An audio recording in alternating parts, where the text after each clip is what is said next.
सबैलाई खुसी बनाउने काम त भगवानलाई पनि सजिलो छैन। हामी त के सक्नु? निन्दा गर्नेहरू कहिल्यै थाक्दैनन्। एउटा शब्द छ बाहिर।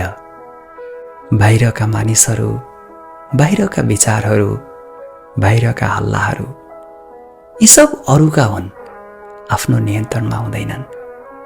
अर्को शब्द छ भित्र।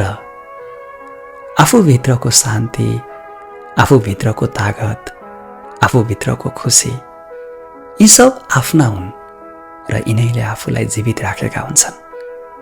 म कम छैन भनेर मैले थाहा पाए भइगयो। कमजोर देखाउन र कमजोरी देखाउनलाई त दुनिया छँदैछ। अरूले अरूलाई भत्काउन समय खर्चिरहेका होलान्, म आफैलाई बनाउन व्यस्त छु।